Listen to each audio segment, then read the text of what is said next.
पूछा ही नहीं। देखिए अब वो अखिलेश जी की बात कर रहे हैं, वो कह रहे हैं अखिलेश जी को यूज करना चाहिए था, वो नहीं किया। वो बनाना चाह रहे थे गठबंधन आम आदमी पार्टी से, आम आदमी पार्टी चाह रही थी गठबंधन हो, वो भी नहीं किया। लगा कि नहीं हम खुद निकाल लेंगे सीटें, लेकिन हच रही हो गया। सीधी बात ये है, पोल पंडित रॉन्ग है, नरेंद्र मोदी राइट हो गए। सब लोग हैरान हैं ये हो कैसे गया, लेकिन हुआ है, ये हकीकत है। भाटी नहीं, एक तो आज का दिन अजय आलोक का दिन है, उनकी पार्टी जीती है, उनको बधाई भी। और जब जीता हुआ आदमी जो भी अपनी खूबियां गिनाए वो सबको ठीक लगने लगती हैं। विपक्ष की जो हार हैं उनकी कमियां गिनवाए वो भी अच्छी लगने लगती हैं। लेकिन ये सच्चाई है, आज ये बिल्कुल नकार है, बेशक नकार है कि हरियाणा में किसान बहुत ज़्यादा नाराज़ थे, नौजवान नाराज़ था, एंटी इनकम्बेंसी थी, बीजेपी से नाराजगी। पर कहाँ गई भाटी जी? नहीं, मैं उसी पर आ रहा हूँ। हाँ। ये क्या वजह रही है इनकी समीक्षा बारीकी से तो कांग्रेस को करनी चाहिए, हम भी करेंगे। लेकिन मैं इतना जरूर कहना चाहता हूँ कि कांग्रेस को अपनी दो आदतें छोड़नी पड़ेंगी, दो जो उनके चरित्र में कमी है उन्हें उनका तिरस्कार करना पड़ेगा, वरना कांग्रेस को ऐसे चौंकाने वाले रिजल्ट आगे भी देखने पड़ेंगे। पीछे छत्तीसगढ़ में देखना पड़ा, मध्य प्रदेश में देखना पड़ा। मैं आज आपको अपना खुद का अनुभव वो तो बता दूं, आप दो कमियां क्या हैं? बताइए बताइए। एक तो इनका, सुनिए अजय जी कमियां बता रहे हैं वो कांग्रेस की, सुनिए जरा जोर। एक तो इनका ओवर कॉन्फिडेंस, ठीक है, और एक इनकी एरोगेंस, ये दो इनका बहुत नुकसान करती हैं। ओवर कॉन्फिडेंस और एरोगेंस। चुनाव शुरू होने से थोड़े से पहले ये इस तरह बौखला जाते हैं कि इनके मंत्रिमंडल बंटने लगते हैं, चुनाव पर ध्यान देना बंद कर देते हैं, सरकार बनाने लगते हैं कमरे में बैठ के, चुनाव को छोड़ देते हैं। भारतीय जनता पार्टी इस मामले में ये है कि वो मेहनत बहुत करते हैं भारतीय जनता पार्टी। भाटी जी आप यहाँ नहीं, आप कांग्रेस दफ्तर जाइए, ये बहुत जरूरी है कि आप कांग्रेस दफ्तर बैठे और उन बैठकों का हिस्सा बोले। आज जो आप विश्लेषण कर रहे हैं कांग्रेस पार्टी के लिए, अजय वर्मा जी आपने सुना है वो क्या कह रहे हैं? वो ये कह रहे हैं कि आपका एरोगेंस आपको ले डूबा है, आपका ओवर कॉन्फिडेंस आपको ले डूबा है। ताज तैयार हो गए थे, पगड़ियां लेकर लोग पहुंच गए थे भूपिंदर सिंह हुड्डा के घर पर, ये सुबह मैं तस्वीरें दिखा रही थी, और हमने तो यहां बोल दिया था कि सरकार बन रही है। फिर अचानक ऐसे पलटी हुई और तस्वीर ऐसे बदली कि वहां पर ताज तो सैनी साहब के सर पर सज रहा है। भूपिंदर जी कहां है? शैलजा जी कह रही है हम लोगों से गलती हुई है, हम लोगों के बीच तालमेल नहीं था।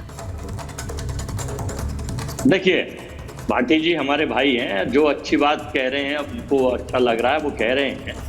अभी मैं सुन रहा था भाजपा के उत्साही प्रयोक्ता को, कश्मीर में इन्होंने 370 का मूवमेंट किया, एमपी में कोई कैंडिडेट खड़ा नहीं करा, इसके बाद विधानसभा में अपने कैंडिडेट और निर्दलीय जिन लोगों को इनके सारे के सारे इकोसिस्टम के लोग आतंकवादी और आतंकवादियों से मिला और पाकिस्तान से मिला बता रहे थे, उनको इन्होंने समर्थन करा, वो समर्थन करा, और कश्मीर में इनको 0 सीट रही। तो उस पर भी जरा चले जाएं। और हरियाणा का जहां तक सवाल है, देखिए सुचेरिता जी, मैं फिर आपके चैनल पर खुले रूप से कह रहा हूं कि हमारी जो कमियां हैं वो उन कमियों पे तो हम चर्चा परिचर्चा कर ही रहे हैं जी। आज जो सबसे बड़ी बात हुई है, देखिए दो भैंसों की लड़ाई में झुंडों का नाश होता है। हमेशा एक कहावत आपने सुनी होगी, मुहावरा है। अच्छा, दो आप और की लड़ाई में झुंडों का नाश होता है। आप और आम आदमी पार्टी? नहीं, मैं क्या बताना चाहता हूँ, नहीं, क्या लड़ाई होती है मैं बताता हूँ। भैंसे कौन है? कांग्रेस और बीजेपी, मतलब ये मान के चलिए। और झुंड कौन है? वो पत्रकार जिनके लोकतंत्र में छवि खराब हुई है। सुन लीजिए, जिनकी लोकतंत्र में छवि खराब हुई है कि जिनके सारे के सारे एग्जिट पोल कांग्रेस को कह रहे थे, तो अब भारत के लोकतंत्र पर और भारत की मीडिया पर विश्वास आसानी से संसार की मीडिया नहीं करेगी। सर देखिए एक बात अजय जी, एग्जिट पोल्स लोकसभा के समय में भी सटीक नहीं बैठे थे। जो एक मेजॉरिटी, फुल मेजॉरिटी बीजेपी के पास जा रही थी वो नहीं आई थी, लेकिन आपने उस समय एग्जिट पोल्स को इतना गरियाया नहीं था, आपने नहीं इतना बोला था। लेकिन आज एग्जिट पोल्स के लिए भी सुना दीजिए, भड़ास निकाल दीजिए, जिता दिया आपको। आप मेरी सुन तो लीजिए। देखिए वो एक रणनीति थी। नरेंद्र मोदी जी देश के ज्ञानवान प्रधानमंत्री जी थे और 56 इंच और विश्व गुरु थे। जब 400 पार मित्रों, और उसके बाद सारे चैनलों ने कहा 400 पार और 240 आए, तो एक रणनीति नंबर 1 और नंबर 2 ने तय करी और चुनाव आयोग और सबने मिलकर एक सिस्टम बनाया। ये सोची समझी रणनीति के तहत हम शिकायत करेंगे चुनाव आयोग से, वो सुने या ना सुने। हिसार में और आपके सोनीपत में, पानीपत में कई जगह बेईमानी हुई है, वो शिकायत हमारी हाईकमान के पास आई है, हमारे पास लिखित में आई है, हम उन पर शिकायत नहीं करेंगे। नहीं भाई अजय जी, अब तो मैं अभी आपको रोकूंगी। जिस दिन एग्जिट पोल आया उस दिन भी आप हमारे साथ थे, आज सुबह भी आप हमारे साथ थे। आप कह रहे थे सुचेता जी लिख के ले लीजिए 65 सीटें जाएंगी, तब ना शिकायतों की पोटली खुली थी ना उनकी बात आपने थोड़ी आज से पहले अभी से पहले नहीं किया आपने। आज आपने कह दिया लिखित में हमारे पास शिकायतें आई हैं। तो सर ये अगर लिखित में शिकायतें आई थी तो कुछ गड़बड़ था, ये तो मानेंगे ना, ये मानेंगे आप। मैं एक बार में जरा पहले राजेश जी के पास जाती हूँ, अवधेश जी और राजेश जी को भी ले लेते हैं। पहले इनिशियल कमेंट्स, उसके बाद आ रही हूँ क्योंकि बहुत एक्शन है वहां पर, प्रधानमंत्री ने भी पहुंचना है बीजेपी मुख्यालय। एक बार राजेश जी, मुझे लगा कि जब वो कह रहे थे कि दो भैंसों की लड़ाई में झुंड फायदा उठा लेते, मुझे लगा आम आदमी पार्टी और कांग्रेस की बात कर रहे हैं। आप दोनों का गठबंधन बनता रहा, बनने की आप लोग तो इंटरेस्टेड भी थे कि गठबंधन बने। कांग्रेस पार्टी का एरोगेंस, या भाटी जी कह रहे हैं एरोगेंस उन्हें ले डूबा है, उन्होंने गठबंधन से मना किया था, आप लोग तब भी विलिंग थे। देखिए एरोगेंस तो किसी का भी किसी को लेके डूबता ही है जी, चाहे वो लोकसभा में 400 पार का नारा था, वो भी एक एरोगेंस थी। और हम तो भगवान राम को मानने वाले लोग हैं, रामायण चल रही है, रामलीला के दिन है, और रावण को फूका इसलिए जाता है कि उसके अंदर अहंकार था। और ये इसी बात का आपके सामने बार बार एक संकेत होता है कि अहंकार नहीं करना चाहिए।